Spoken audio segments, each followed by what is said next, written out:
the record button now, and we'll get our meeting underway. Paul, for the sake of your recording, I don't know if others are seeing this, but it's like there's a light going on and off, on and off, on and off in your office. There is, and I thought I had my camera fixed, and I'm just struggling with how to. Let me just see if I can move in closer. No, I will have it fixed for next week, but I just it's just this time of day, and it's something to do with the lights. It's certainly not my aura. Okay, no problem. Anyway, so I want to just show you a couple of slides of the group here today and what we're going to cover. Let me put that up first. So can you see the slide?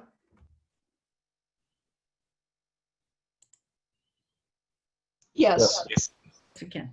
All right. So we're going to talk about the Verify drive, and like last week, I'm just going to talk this through with you. I'm not going to bore you with a whole lot of slides. I want to keep it more conversational and interactive. But at the end of this webinar, we'll populate the white spaces here and then publish this onto the site. So it'll be the slides and the recording of the webinar.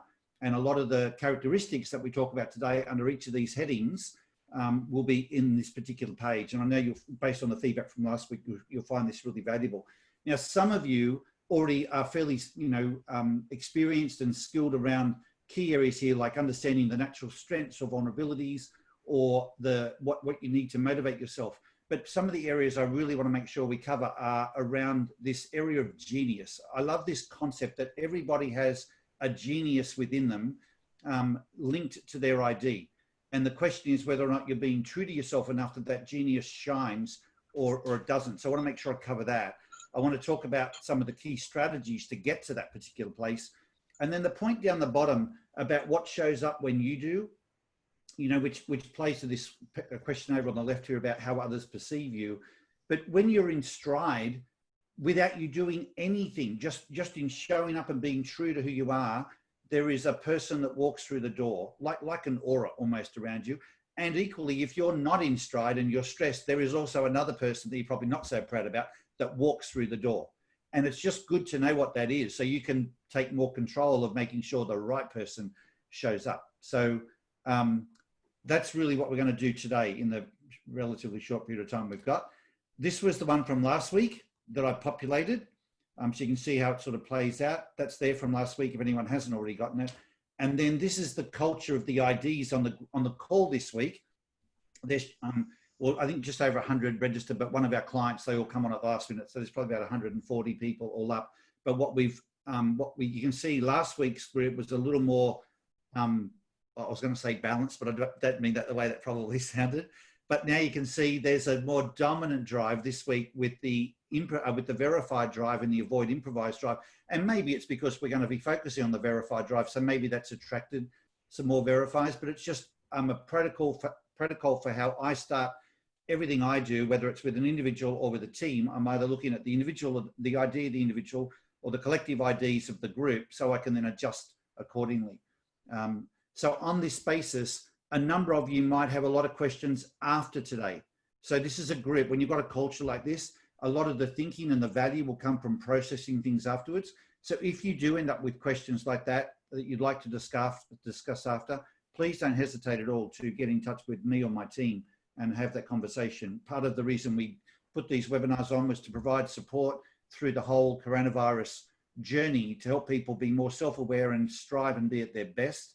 And that's not just through the webinar, but any support we can give beyond this, we'd like to do that. So please take full advantage of that. So with that, I'm going to just stop the slides and come back to the screen so we can see each other and I can sort of see the interaction as well. So let's start with the verify drive. So to verify, a lot of people think, oh, that's the drive that asks all the questions. But actually, every person can ask questions. What's important to understand is what's behind the question. So a verifier, by definition, already knows the answer. They're verifying that the answer is right. So if you don't know the answer, and if there was something going on like, what are we going to have for dinner tonight? And I don't know the answer, then that's just a genuine question. An avoid verifier can ask that question, or any other drive can ask that question. But a verifier already has a sense of what the answer is going to be, already thinks, you know, that you might have said last week, we're doing a baked dinner, you know, on this particular night. And it will be the verifier saying, are we still doing the baked dinner tonight? Like, or, you know, what's on for dinner tonight? But they're actually checking whether or not it's what they thought it was. So verify means there's a presupposed answer that's already there. You're just checking it. So it's this sense of wanting to know that you're right. The checking's an important part, to know that something's right. And the very fact that there's even the notion of right and wrong is unique to the verifier. I know we live in a world that talks about, we've got, you know, don't do things wrong, make sure you do it right. But to an avoid verifier person, there's almost no such thing as right and wrong. There is from a values point of view, but in terms of how you show up in the world, there just is. So the avoid verifiers are into just accepting. Like if I said, I'm feeling really upset today, an avoid verifier would sort of go, oh, really? Oh, well, that's really sad. I really feel for you. They just accept that that's where you're at. But a verifier straight away be, oh, why? What's happened that's making you feel sad? What can I do to fix it? You know, what was the problem? What caused it? And so it's that drive to want to problem solve and get to the bottom of something that all comes from that verify nature. So that the natural sort of traits of the verifier is, you know, is that firstly the checking, the questioning, the comparing, because by comparing you can sort of get to a sense of fine tuning to get to right. It's a drive of continuous improvement. But with every strength and with every trait that might sound positive, there's a flip side. So if one of the talents of a verifier is problem solving, then the flip side is that you can be vulnerable to solving problems that aren't yours to solve in the first place. Mm-hmm. And there are many marriages when we talk about the IDs, and they'll say, oh my God, this happens in our marriage because like I'm just sharing how my day went with my partner. Next thing they're trying to like fix it all up for me. And I didn't share it to be fixed up. I'd shared it just to like share, you know, and all I wanted them to do was like, give me a hug or pour me a champagne or a glass of wine or just say, that's awesome. I didn't need any more interrogation or fixer up, you know, than just sharing and accepting. So I think it's good to know from a self-awareness that there's a time, just because it's your instinct to want to solve a problem, it's still really valuable to know as a verifier, do I turn the button on or off? You know, I can consciously delve in and let that instinct run, or I can also be more aware of it and sort of go, okay, right now, the right thing to do, given that you want to get things right, the right thing to do is to say nothing, is just to pour the wine, give a hug, congratulate them, just revel in it, you know? Don't do or say anything to try and fix it. All right, so what do you need to be at your best? If you think about, for those of you who are driven to verify, what actually makes you shine and get motivated, put that energy in the tank? I would say one of the first things to think about is having purpose. It's the verifiers who, you know, for example, when a verifier retires, even though it's something that they've been aspiring to their entire work life, when they retire, for all that is supposedly a really positive thing, it can be one of the worst things in the world for verifiers who don't then have problems to solve that are intellectually challenging. So what they do is they start solving problems in the kitchen or on the turf of what was their partners for the last X number of years. And then it causes all of this conflict. You know, I had an EA one time said to me, oh my God, my boss, he came out the other day and said, you know, that intro on your desk, should that be on the left-hand side or should it be on the right-hand side of your desk, do you think? You know? And she's like, this guy runs a multi-million-dollar business and he's worried about where my in tray is. Like, he needs bigger problems to solve. And so having really deep, profound, significant purpose to what drives you every day, it's not just about making an income, something that's richer and more profound that has to do with, you know, changing the planet, helping your family, helping someone else in need. Those things really drive the verifiers. The second thing that's important is about being your best or being the best. So, you know, the notion of being world-class, best in class, comparing yourself to the very best in the world or in your industry or whatever you would consider a proper benchmark, but that really gets you going. So some people say, we want to be world-class, but but what does world class look like? What does it mean? What number do you put on that? If you're an athlete, it's a much easier thing to do because you can say, well, the best time in the world is X. And therefore, if I want to be best, I've got to be better than that time. But when you're in business and you decide that you want to be world class, do you know what that looks like? Like, what does world class customer service look like? And there are these days, there are metrics around net promoter scores and employee net promoter scores. And there are companies that publish their results. And if you went and actually looked at what they're doing and saw their numbers, you would be able to, interpolate from that what your number needs to be that you can strive to. And the minute a verifier has a number that they're going after, there's immediate motivation. So if I said to you, how are you feeling today? And you say, great's great. But I said, but on a scale of 0 to 10, what's your number? You say, well, I'm a 7. Okay, what have you got to do to get to an 8 or a 9? The numbers and the discussion around the numbers become very motivational for a verifier. I'm just going to stop there for a second and take a breath and let any of you ask questions or make comments. If you might just take yourself off mute in case there's something you may be thinking about that you want me to cover from what we've said.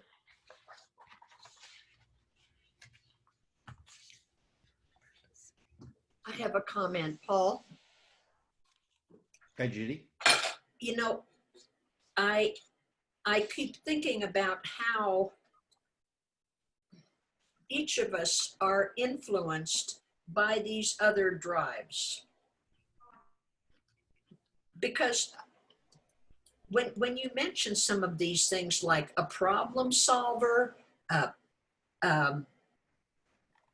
asks a lot of questions, sometimes it solves problems that are not there. I relate to that. So I'm wondering with all of us, how do each of these other drives that are not our predominant drive relate to us? Well, that's a great question. So I said before, there's a number of suggestions coming in around what we could do after this webinar. And Jen, who's on the call, did suggest it would be great to talk about combinations of the drives and how the drives work together. So I will talk about that when we get beyond this webinar. But what I will say is the notion of asking questions, or more the point, the comment you're making there about solving problems that aren't yours to solve, everyone can do that because that's a behavior. The doing of something is the behavior. The drive behind it is the part that we need to explore. So a verifier will solve other people's problems because the drive is just to solve problems. You as a completer might be trying to solve a problem because your drive is harmony and you're trying to, restore harmony or get, all the ducks back in a row, get rid of the mess. And so to do that, you might be encroaching on someone else's turf, not because you just get a buzz out of solving problems, even though what you're doing is solving a problem, but the reason behind it, the drive behind it is to restore harmony. That is not the drive of a verifier. A verifier might actually, to solve a problem, might be causing a ton of disharmony, but their motivation is to solve the problem. Thank you. Okay, another driver for, sorry, did anyone else have another comment?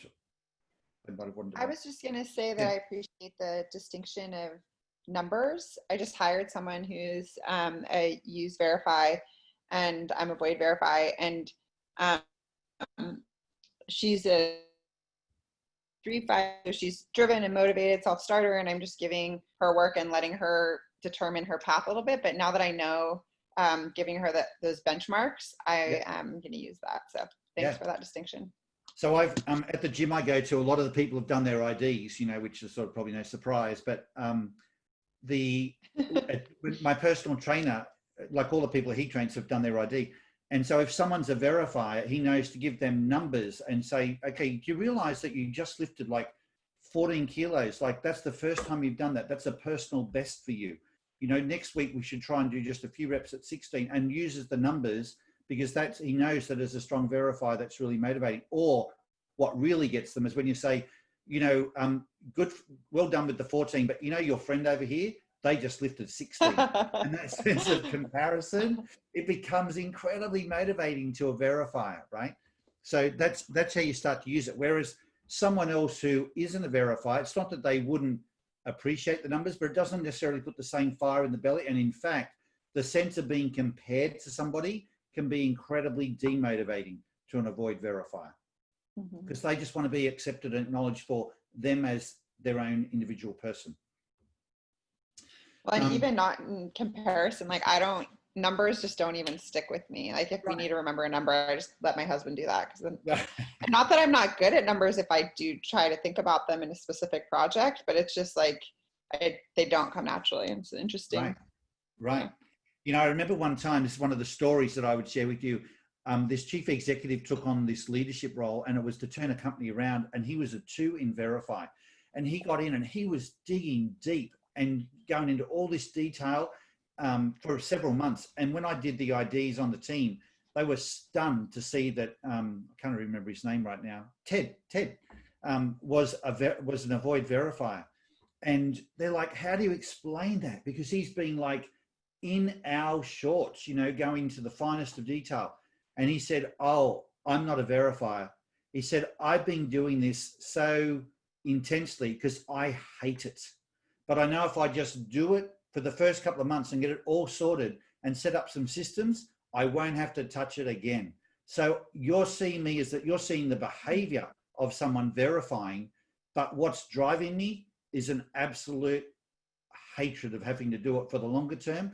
So there's a great example of someone who's actually doing it in the short term in order to avoid it. So their drive to avoid is what was driving them, but the behavior looked like they're being a verifier. And this is the nuance of ID that I love, because what distinguishes it from you know, other personality tests and so on, is you've got to get into what's behind the personality, what's behind the behavior. And it also says we can all do anything if we're coming from the right motivation. Like we can all do the behavior, we've got to come from the right motivation. So Paul, it's Chris here. Can you hear me? I can. Oh, hi, Chris. Hey, I've got a question around that, because I'm guessing that everybody who's on this call is quite into personal development and professional development, because that's why we're here, right? Right. So how does this idea of this drive fit in with levels of development theory, if you like? Because I know that I was traditionally super you know, interested in the verify things. I mean, that was my training as a human being in my family of origin, was really around verify. Now, you know, what's showing up as avoid verify. What level is it? 4, I think. Yep.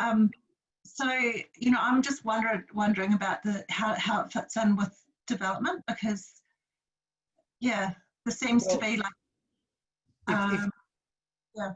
There's a number of elements to this. So if you go back to school days, say you went in, you know, even before like university and so on, but just in school, and you look at an avoid verify child going through a classroom, they can still ask a lot of questions, but the questions are probably coming from, for example, just a place of passion and curiosity. Like they're just enthralled to understand how to do something. They're not necessarily verifying it. They're just trying to learn and understand. So if the questions are purely to understand, then that could be just an avoid verifier. What really is frustrating to someone like that is when they get told that for homework, you've got to go back and do this, you know, 20 times for homework. And they're like, why am I going over something I already know how to do, and to get it better and better and better? You know, that constant refinement is just a total waste of time to them. Once they know it, they know it. Yeah, so that's a really good example, because my mum is, like, both my parents are absolute verifiers. And I remember in sewing, I had to unpick and unpick and unpick until it was straight enough, and it never was straight enough for her. So that's probably a really good example of that. But I know, like I've got someone in my mind right now who went and got their doctorate at university as a 2 in Verify, because she said, I know that if I have those letters after my name, I won't get interrogated as much. There'll just be this instant credibility. And so I don't have to justify my legs off for the rest of my life. I went and put myself through this painful period at university to do the thesis and all the research and all the work, so I could get the credentials that then meant for the rest of my career, I could walk around without getting verified and interrogated by everybody. And, you know, that was her motivation.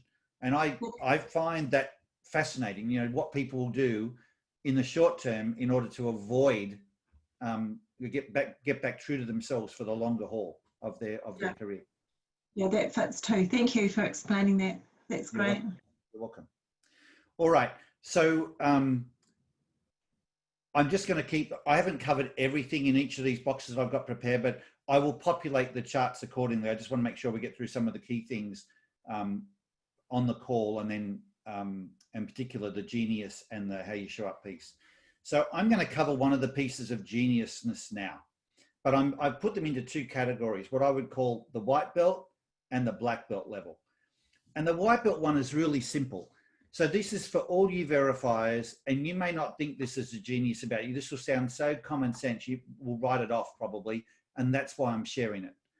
But just even asking questions and knowing what questions to ask, that doesn't come naturally to an avoid verifier. But it's so natural and obvious to a verifier to ask these questions that you can dismiss it about yourself and completely discount your value in a relationship or in a team, because doesn't everyone ask questions? Wouldn't everyone know these questions to ask? But an avoid verifier would say to you at times, where do those questions come from? Like, how do you actually think to ask them? Like, what goes through your head to come up with that question? And the verifier will say, nothing goes through. Like, I just asked, they just pop into my head. Like, isn't that a natural, like, you know, almost like just a process of steps of that question? This question follows that question, follows that question. I mean, it's just a process, you know, but it's logical to a verifier. It doesn't happen for an avoid verifier. That doesn't mean an avoid verifier can't ask questions. They might ask one or two questions and they're done. But the verifier can just keep going. There's just almost no end of questions. One question and one answer leads to the next. Even when you get to root cause and you've got the answer, it doesn't stop there. There's still a further place that verifiers could keep going to. So the notion of asking questions, having that detective type mindset, is such a common thing. I think a lot of verifiers discount that about themselves. Just know that to a lot of people who work with you, they value that immensely about you. And so rather than you trying to be an expert on something and have all the answers, just having the questions, which you don't even have to try and do, it just oozes out of you, just that is a gift to so many people around you. And they stand in awe of how you're able to do that. And I think it's incredibly undervalued. Is there any avoid verifiers on the call who can comment to that and maybe speak to what that's like for you? I was looking at you, Neri. You're on mute. You're on mute. Can I just make a comment on that too? Yes, go Joe. I'm just thinking about, I belong to a group of business owners, and we have presenters that come and do various presentations. And there's this one woman in our group who's obviously a high verifier, and she asks the greatest questions. And I always say to her, my God, I just don't know how you do that. And you just do it so naturally. You just do so well. And she's like, oh, thanks. And I'm like, oh my God, why don't I think of those questions? Right. Thanks, Joe. Neri? Well, I think, hold on. No, you just went on mute. You were fine before. Can you hear me now? Yep. Well, I think that in my experience, the verifiers can put you on the witness stand. Yep. And you get so many questions that it pushes you a place you don't necessarily want or need to go. Yep. So I find that somewhat frustrating. Yes.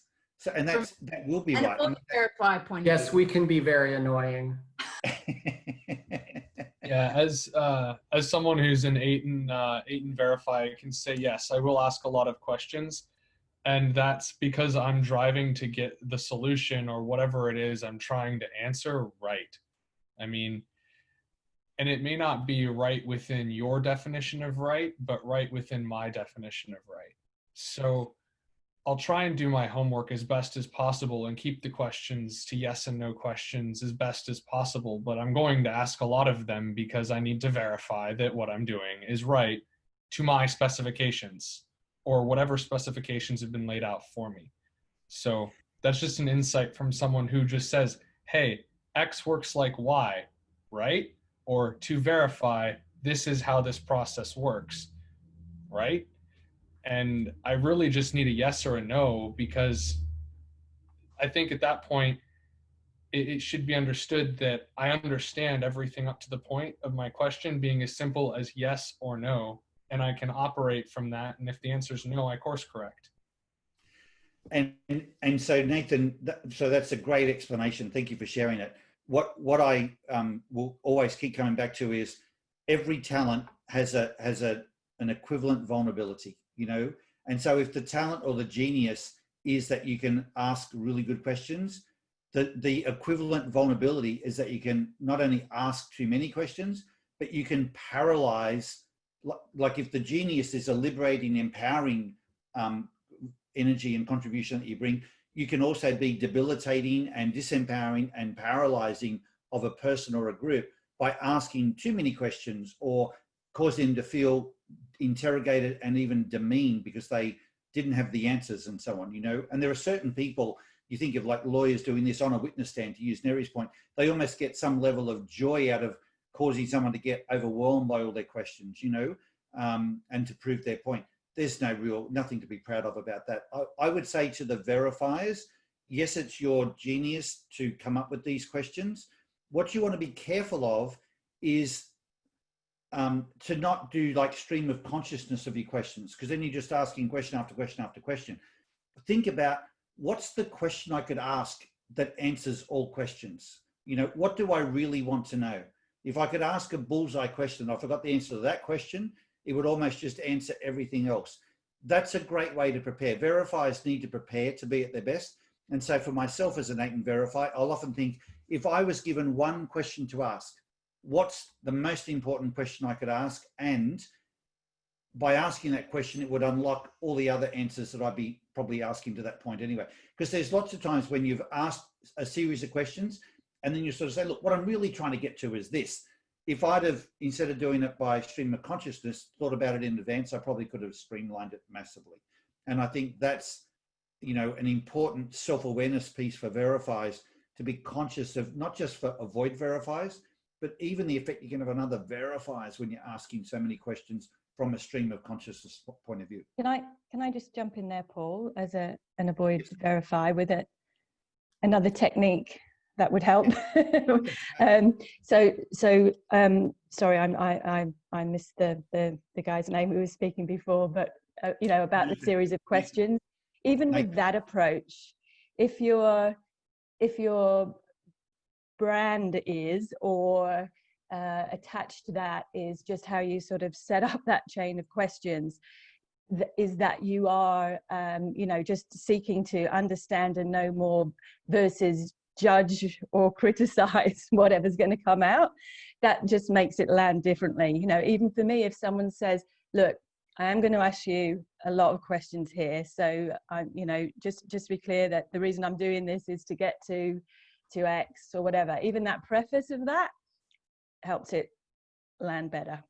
And again, if your brand is that, yeah, absolutely, that you're seeking to understand and not just try and catch someone out, then that makes a difference too.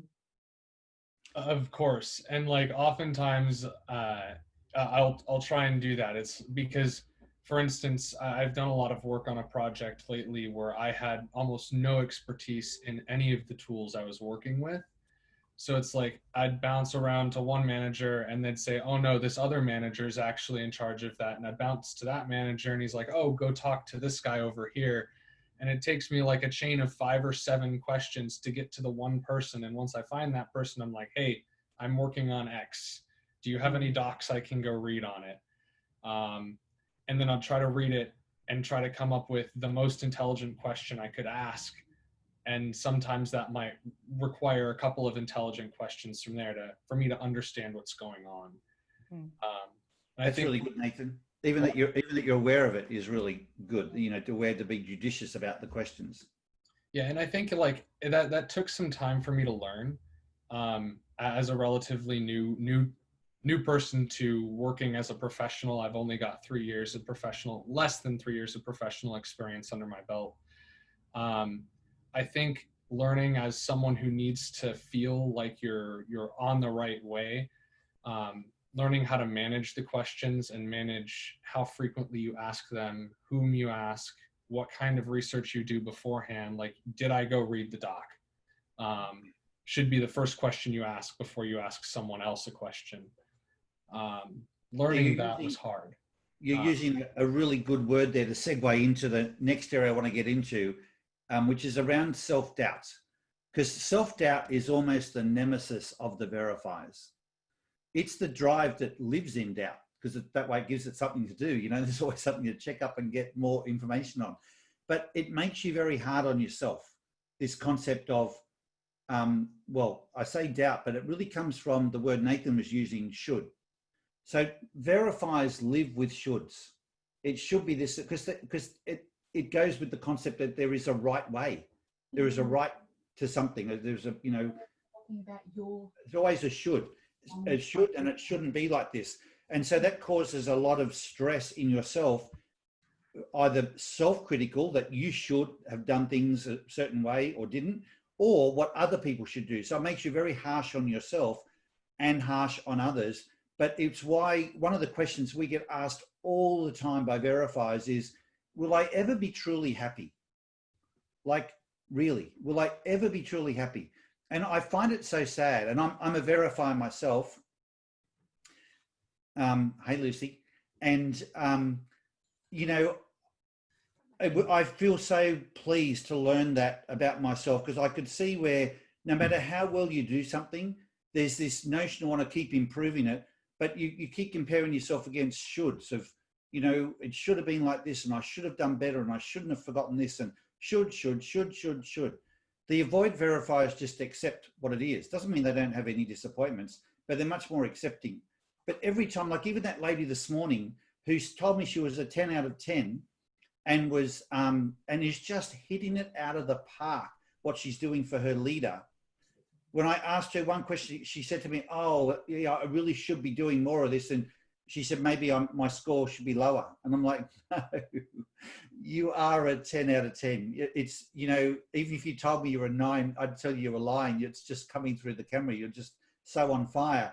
But just because you think of a new idea doesn't mean you're doing anything wrong, you know, or you weren't good enough. It's just the next step to go to.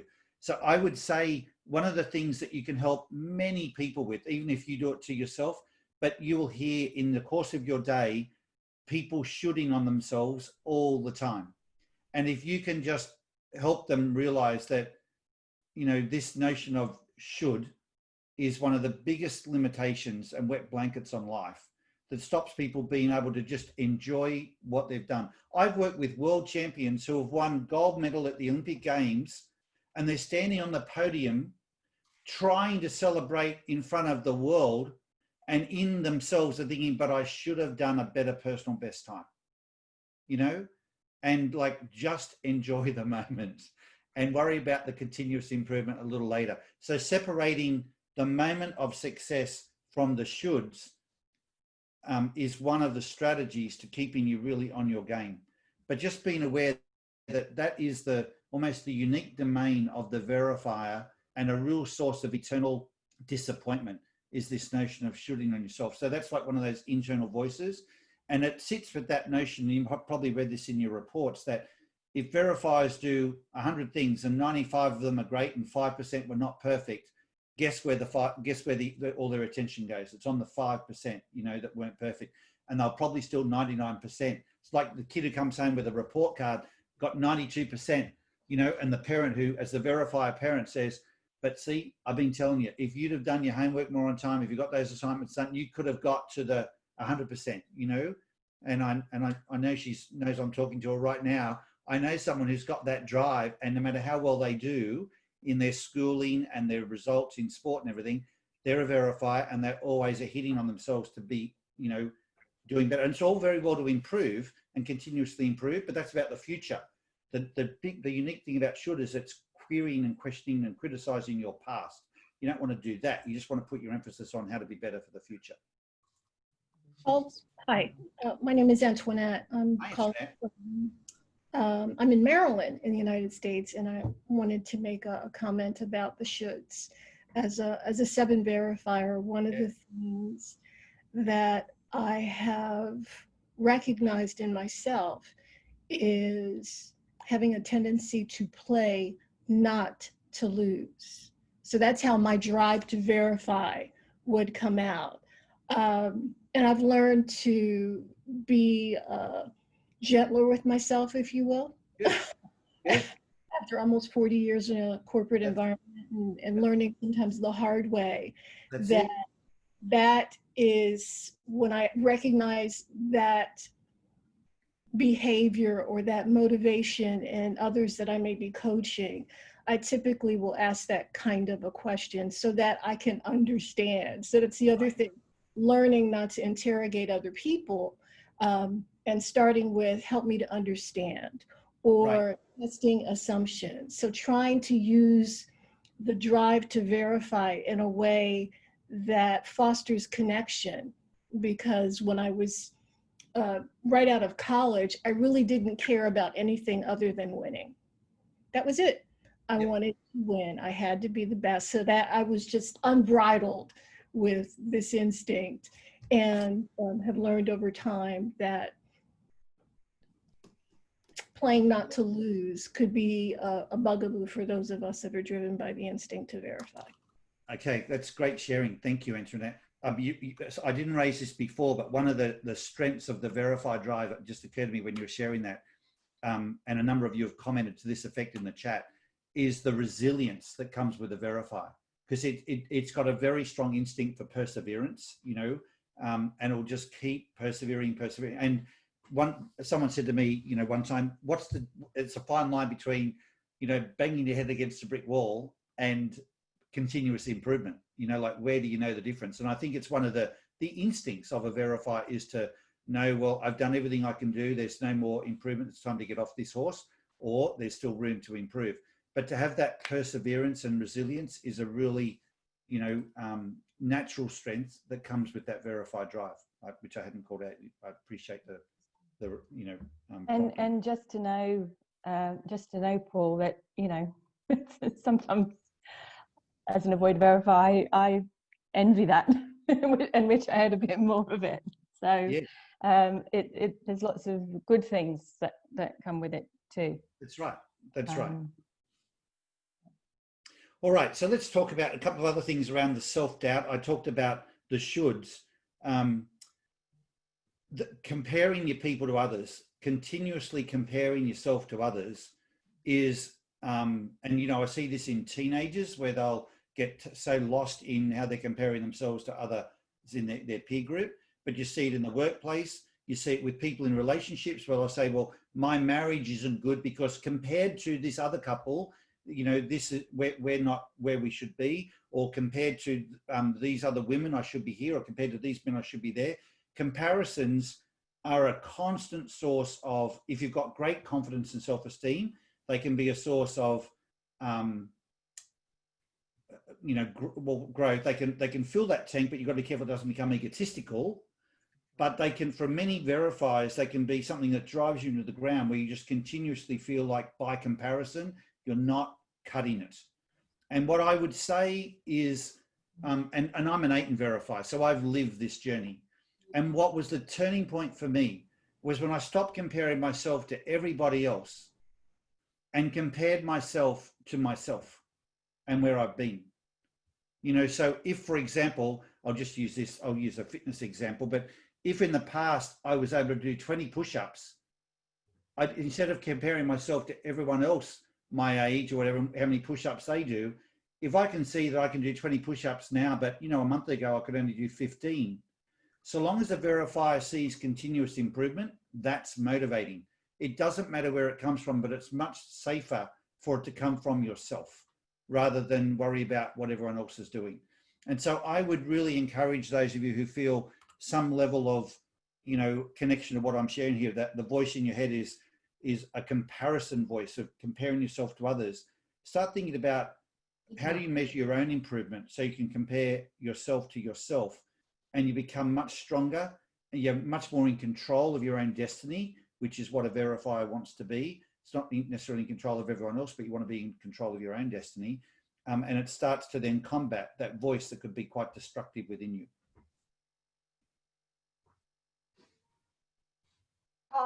also want to add on to that, because I think that Use Verifies have such a great talent for recognizing modeling in where they want to improve and finding these models of what does great look like. And they have a real great way of doing the research and finding out the best way to approach something. And the comparison is what gets in the way when you start comparing yourself to what you don't want to be and Right. where you could go. And so it's such a great call out. Well, that's you know, I often hear a verifier complaining about someone that they want to see improve, you know, and when that person starts to improve, the verifier, instead of you know, seeing the improvement for what it is, which is, you know, something different, they'll say things like, well, I've only seen it once, you know, I need to see a history of it. I haven't seen anything consistent. And, you know, I've seen this happen before, and they were more wedded to the past experience, which of course flattens that person trying to improve. And in leadership development, when we're coaching leaders, and, you know, I've got executives that will say, can you go and coach these people and help them improve? So we go and do that. But then they keep playing the old tapes. They're not open to the new tape that person might be now playing, even though it might only be a month old or a week old or a day old. What about encouraging that and being open to that? And that is one of the really nice, to me, one of the nice qualities of an avoid verifier is they see something on its own merits. So those of you who are an avoid verifier can see someone for the past, and when they see something new today, they see it for what it is today. They don't go and do those comparisons. So I think as a verifier, you know, being conscious, if you've got people around you that you want to see improve, make sure when you start seeing that, and even if you're part of that improvement, helping them, make sure you don't dampen the progress by, you know, holding back because you think, well, I don't want to say anything too soon because I've only seen it once. Encourage them and play the new tapes. Don't stay with the old tapes. Yeah, I just had Joe said, I agree with you, Joe. You just said about so many smiles of recognition on the, it's so funny when you see everyone's faces on the call and you can see everyone sort of resonating with some of these sort of nuances. I want to call out one of the other causes of stress, not so much self-doubt, but causes of stress for verifiers is overthinking things. Like, you know, we talk about analysis paralysis, but overthinking something when it's time to move on, no one's going to query it as much as you do. No one's, you know, I remember this guy one time telling a story about he owed money to somebody and he was telling a friend of his and he said, well, I'll fix it right now. And he went over and he said to his friend, you know, this person owes you money. Yep. Well, here's the deal. He doesn't have the money. You're not going to get the money. It's no longer his problem. And he came back and his friend said, why did you tell him that? And he said, now he's worried about it. You don't have to worry about it anymore. And, you know, that's, it's so true that people spend time finessing and worrying and overthinking something. Everyone else around you, they've moved on. I can't think of who it was, but I was having this exact conversation for real with someone yesterday. And I'm like, no one else cares about this but you know, and you would say you're doing it for everyone else. Move on. And I think for me, one of my business coaches said to me years ago, Mike Udon, who some of you know, Paul, if you really want to grow at a fast pace, 80% is the new bullseye. You know, when you get it, if it feels 80% right, go.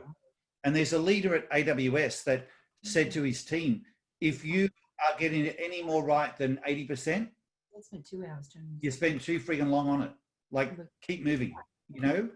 And in a constantly changing environment where what does right mean anyway? I mean, if I was having brain surgery, I'd probably appreciate the brain surgeon being, you know, worrying about the extra 20%. But if I had the 20%, but if it's outside of that very surgical scientific area, most things in life, we can't get that precise anyway. So I think there's a lot of cycles that get spent, you know, just futile overthinking things. So that's a big cause of stress.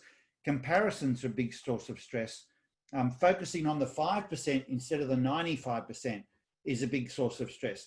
And once verifiers are aware of these things, you can very consciously shift. And you can say, you know what, I'm going to focus on the 95%, not the 5%.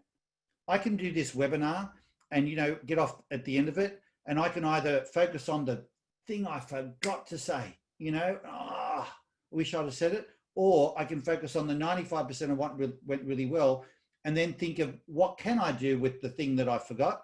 Maybe I can do something next time with that, sweep that in, instead of berating yourself.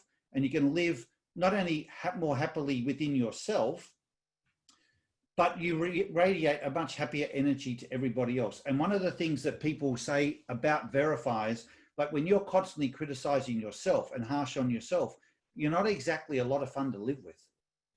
And so even though you might think you're just trying to better yourself, it doesn't make your energy very attractive to the people that you would say you're doing it for, you know, that you love and care about, and this is why you're trying to better yourself. I was just saying, so I just said to this lady who was the EA for a very senior executive at a client, she's an 8 in verifier, and I said, what, with everything you're doing as a 10 out of 10, what do you think you're doing that's most valuable to your leader? And her leader is a strong improviser. And she said, oh, you know, keeping everything organized and checking up and making sure she's okay and yada, yada, yada. They're all the things. And I said, yeah, all of those things are really good and they're really necessary. And you're looking through your lens as a verifier, because that's what you'd appreciate.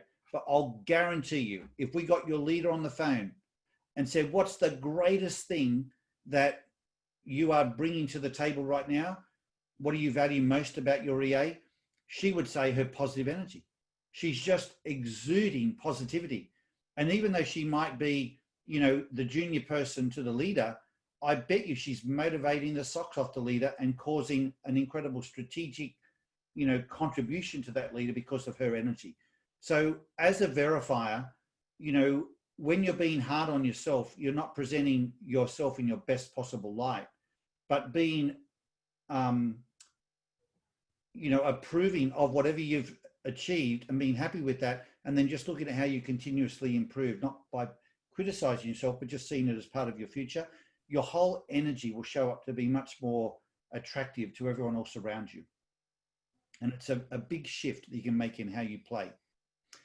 Okay, I want to talk. Yeah, someone had a question. I also wanted to add on to that because it's similar to the question where you said, you know, if you ask a question, you have a talent for asking questions as you use verified, but sometimes those questions can sound critical. The same thing is true for the 5%. Sometimes that 5% of you can be conscious of, am I using that 5% natural ability for benefit or not? And the benefit is being able to identify and narrow down the things that really need to be focused on and not getting so carried away. And I think that's a big talent. Absolutely. Thanks, Pam. Thank you. Okay, guys, I'm well aware of time, and I know I promised you 2 things I haven't done yet. One is, what's the black belt genius? And then the second is, you know, what shows up when you do. So let me talk about the black belt piece. So this is something that when I think of, when I'm challenging myself to come up, what's the black belt? I'm looking for almost like what I would call the psychic ability, the thing that is almost unexplainable. And I would say to you, and I've been playing with this all week to see if I could come up with something different, but finding common ground is the part that I would say is an incredible genius level talent of the verifier. And what I mean by that is when you've got 2, you know, parties that are in conflict, it might be conflict, or it could just be like you're trying to buy a house and the seller wants to sell it for one price and the buyer wants to buy it for another. What's the common ground that will lead to a solution? That ability to work that out is an absolute gift of the verified drive. The challenge is verifiers don't really know that about themselves or trust that about themselves because they can't get proof of it. Like if you were selling a house for, the buyer wants 1.5 million and the seller wants 1.5, the buyer's willing to pay 1 million, where is common ground? Common ground is not necessarily 1.250, the halfway point. That's not where common ground is. Common ground might be, you know, the person wants to sell it to the person they like the most. And even though you're a little bit less than that 1.25, they like you more because they really care about the house being sold to someone that is going to treat it well, and they'd rather sell it to you. So understanding all those dynamics and factoring them into the mix is the thing that a verifier does very naturally and very well. The problem is when you get it sold for whatever the arrangement was, how do you know that that was the best possible arrangement? You don't. And that's what robs a verifier of knowing that, was it really the best? Was it really, you know, could I have done better than that? You can't ever prove that. But having myself tested this over years, I'll just say to you that you got the deal. You know, you got the agreement. It could just be, you know, an argument amongst family members, and they can't see each other's perspective. And it'll be you that says, and it'll be what you say, it'll be the time you say it, it'll be the way you say it, and you'll help just massage their thinking and get them to a place of an agreement where it's almost so common sense. It's like, well, why couldn't we have thought of that? And it's so common sense that it feels like it wasn't that big a deal for you to share it. Like, surely it couldn't have been that hard. Surely it couldn't have been that complex. But the point was, nobody else came up with it. What's missing for you is just the proof that it was the best. But what I'd say to you is, start taking notice of this in yourself. And what you'll notice over time is that you're always the one that comes up with that common ground answer. And so rather than comparing that one moment to know whether it was the best, just compare your track record at being able to be like an arbitrator or a mediator of those situations. And you'll see that in any of those conversations, why is it that it's always you? And instead of then berating yourself and being hard on yourself and say, why is it me that's always the meat and the sandwich? Oh, everyone brings me their problems and I've got to sort this out. The answer is because you can, because you've got an ability, and like an aura that exudes out of you, something about you and your makeup said to the people around you, bring it to the verifier. And that's why it's the way you listen to it. It's the way you ask questions about it to understand it. And then eventually you synthesize all of that data to come up with what feels like a logical, common sense position that people then just go, yep, I'm good with that. Yep, I'm good with that. Okay, let's go with that. And that is, as I say, there are many people around you that would say, well, how did you know to do that? And you don't even know yourself, but is a pattern within verifiers. I see it the world over, and it's just an incredible genius level gift that you bring to the table. You need to trust it and use it all the time.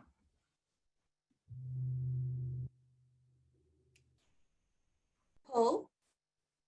Susan, go. Yeah. Hi, Paul. I just want to quickly ask you, how does, at what point does the verifier know that they've actually achieved something for themselves and feel really satisfied that they've done it? Great question. Great question. I think there's probably no such thing as arriving. What they do is, you know, so if they compare, there's always something they can do better or should have done differently. But if they just compare, firstly through self-awareness, if they know that that's part of their makeup, they can just put the 5% on hold and just celebrate the 95, which is probably really 105 anyway in the first place, like an overachiever. And secondly, they can compare where they were previously and they can look at the improvement. And by focusing on the improvement, they'll feel like a superstar, you know? And that will give them that level of satisfaction. Yes, the improvement, it's the gap. What you can either look at hitting the bullseye, or you can look at how big a gap have you created.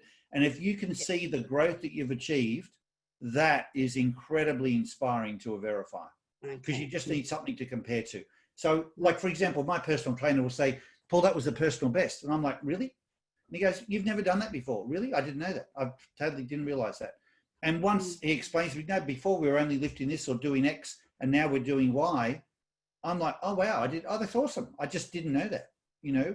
So sometimes you need someone else to point out the gap or the improvement, and then you can celebrate that. So, but if you're aiming for something, how will you know you got there? I think that if you've identified the something and you've achieved at least 80% of the something, then you got there, right? I mean, is that enough? I mean, honestly, as someone who has dealt with some issues about this, depending on your personality and where you're at in life, no, it's not. And you're just going to have to learn to accept that you're not going to be 100% all the time, and that's hard.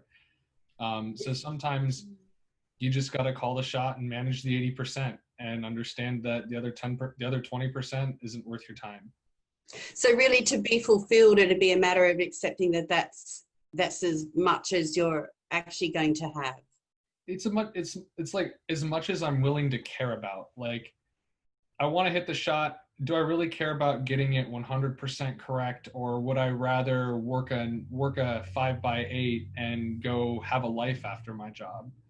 Like, manage how much you care with how much you actually care about being right, with how much you think you're far away from that 100%.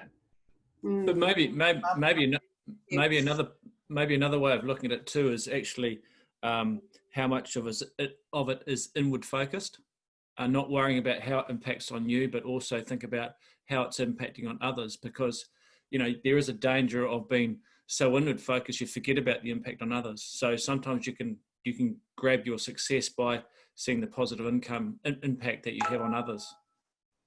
And like another thing to kind of bounce off this, one of the things that I need to manage myself and manage my success is a very concrete set of acceptance criteria that define done. Yeah, that's what I'm wanting to know. At what point do you say, okay, done? Well, you work with whomever. If you're managing someone, I'd assume you'd work with that employee who's the high verifier to say, this is your project. We're going to call it quits when you're here. Maybe we're working on a document and it's going to go through 3 rounds of review. And once everyone signs off on it, it's good until we say review it again. Or if this is great in engineering, I build an API. Like I plan it out, put all the tickets in my ticketing system, work through them, deploy it, and call it done. And I know that I did it. Or if I'm planning, the goal is to create a plan that everyone agrees with. And once that plan is created, documented, and everyone agrees with it, project's done, move on to what's next. So I think... Hey guys, I'm really conscious of the time. So I do owe you one more comment around what shows up when you do. When verifiers walk in the room and they're in stride, what just walks through the door with you, like in the most positive way, is like a shadow, is standards, accountability, raise the bar. People feel like it's game on when you walk in the room, because they know that you're going to be checking or holding to a standard, or the sense of excellence is there. But if you're in stride in the most positive way, that's what comes through when you do. That sense of standards, and that can bring a real safety, a sense of safety, because people feel like, okay, everything's going to be covered. But by the same token, if you walk through the door and you're not on your game, so what walks through the door is the critical you, the blaming you, the interrogating you. What comes in the door with you is a whopping big wet blanket that's just negativity. And you have the choice. As people say, when you drive, well, not anymore, but when we used to drive in the driveway on our way home from work, and those kids and partner are on the other side of the door, you have a choice of what they see when you turn the key. And, the question is, who do you want to be? Do you want to be that person that is going to be suppressing and critical and negative, which is what will walk through the door? Not by anything you say. It can just be your energy, but it'll be even worse when it becomes your behavior. But if you walk through the door and you're on fire, there'll be a sense of excellence and standards and accountability that comes with you. You don't have to do anything, say anything. It's just part of energy that comes with you. Okay, I know we're over time. There are some wonderful questions and comments in the chat. I'm going to address them separately on another audio, which I'll post on our website like I did after last week's session as well. Thank you all for being here today. This is one of those discussions that could go on and on and on. But, we'll probably get the chance to do them in subsequent webinars. But thanks for all the interest. And a lot of you have been here for, regularly now for many weeks. And I know from your feedback, you're getting a ton from it. So thanks for all the support. Have a wonderful day and week. And hopefully we'll see you again next week. Thanks, all the Paul. best, everybody. Thanks, Paul. Great work. Cheers. Bye-bye.